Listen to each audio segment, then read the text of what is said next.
As Europe was sleeping on November 7, 1983, the Soviets began mobilizing their troops, preparing their air force, and transporting nuclear weapons to their borders. NATO agents stationed in Berlin soon noticed all the movement, and uncertainty took over. Earlier that day, NATO forces had gathered at its headquarters in Brussels to practice an unconventional exercise that went by the name of Able Archer. The objective of the exercise was simple: to simulate the outbreak of a global conflict and a Soviet nuclear attack. The simulation was successful, and all parties were satisfied. Still, nobody knew that the Soviet Union truly believed it would be invaded by NATO, and that World War III was almost about to break out.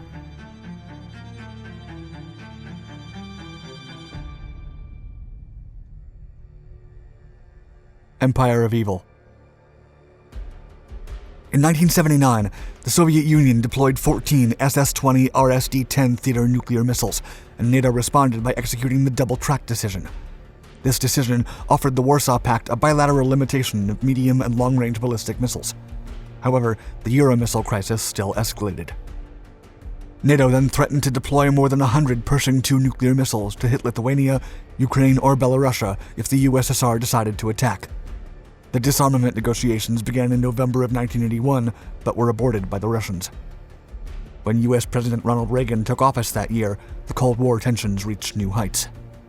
The president was a firm advocate of individual freedom, and as a devoted Protestant Christian, he was committed to bringing down the regime that the Soviet Union represented. His 2 terms then led to an escalation in the arms race with the Soviets, serving as a deterrent for the expansion of communism in Eastern Europe and Asia. During a speech delivered to the National Association of Evangelicals on March 8, 1983, the president reinforced his stance, calling communism an empire of evil. He also called out the atheist Soviet state and told his people that the United States was not to blame for the escalation of the Cold War.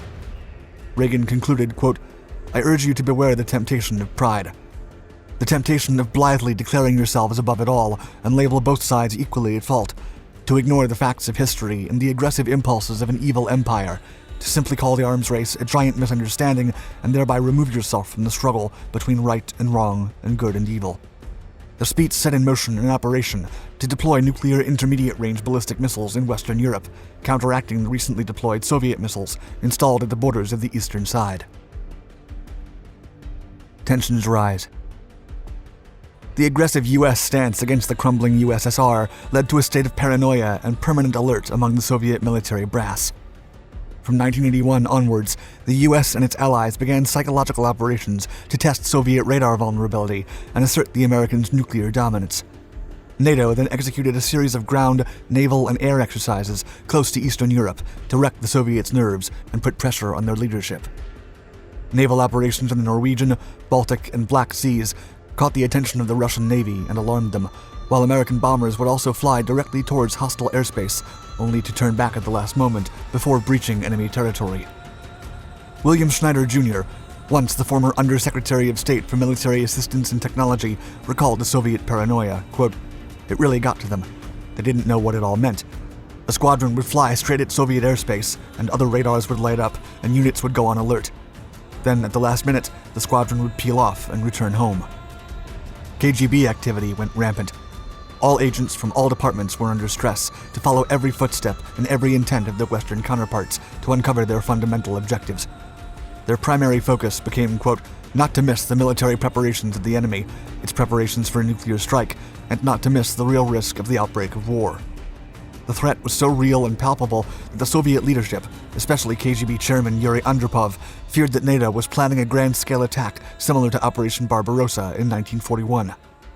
Andropov, a World War II veteran and Soviet of the Old Guard, took the threat seriously and executed Operation Ryan, an intelligence program to prepare the USSR for an imminent first strike attack. When Reagan publicly announced on March 23, 1983, the development of the Strategic Defense Initiative, or Star Wars program, aimed at shielding the U.S. from nuclear attacks, the tension between the two blocs exploded.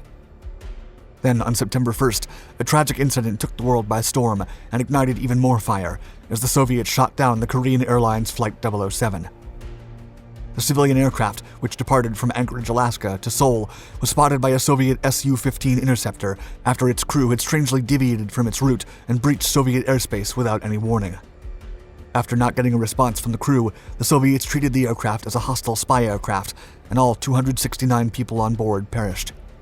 The incident led to an escalation of anti-Soviet sentiment, but the crisis was far from over. Bruce Blair, former president of the World Security Institute, said that, quote, "The USSR was geared to expect an attack and to retaliate very quickly to it. It was on hair-trigger alert. It was very nervous and prone to mistakes and accidents.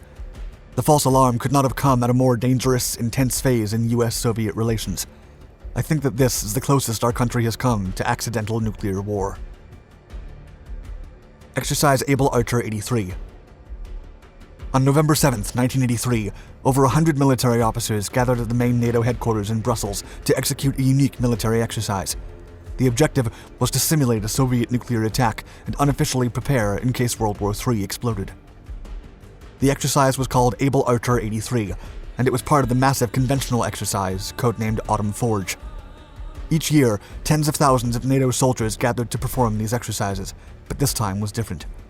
Tensions between the two blocs ran high, and the destruction of Flight 007 showed how much the Soviets were ready for an enemy attack. The fictional scenario had Yugoslavia, which was not part of either NATO or the Warsaw Pact, wanting to join the Western nations. Fearing that this move would have a domino effect on other Eastern European countries that would decide to join NATO and leave the Warsaw Pact, Russia firmly said no and sent their armored cavalry into Yugoslavia. Afterward, the Soviets would invade the rest of Western Europe, pushing back NATO forces before the organization authorized nuclear missiles to stop the enemy's advance. The war game then concluded with NATO wiping out the city of Kiev to warn the Russians that they were serious and ready to escalate the conflict. Ground troops were deployed during the drill. US bases practiced weapons drills and aircraft flew sorties. Additionally, NATO used encrypted communications and long hours of radio silence to disorient the Soviets. After the drill, the NATO officers congratulated themselves after a job well done. But the Soviets and the NATO agents stationed at the Devil's Mountain in Berlin were on high alert. Also known as Field Station Berlin, the Devil's Mountain was a hidden spy base in the forest of Germany's capital. Here, agents spied upon the Soviets in a global surveillance operation and monitored every Soviet move around eastern Germany and other parts of Europe. However, during Operation Able Archer, something unexpected happened. Not a drill. Because of the inherent paranoia of the time, the Soviets believed that NATO's Able Archer exercise was a real threat and began a large-scale military operation to retaliate. Communication points across East Germany and Eastern Europe suddenly lit up, and the agents in Berlin thought it was a training exercise. They didn't know the Soviets' intention at the time and spent the whole night trying to figure out what they were up to.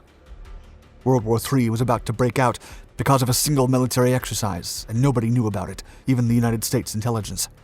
It was the closest time the world came to a global catastrophe, going back to the Cuban Missile Crisis of 1962.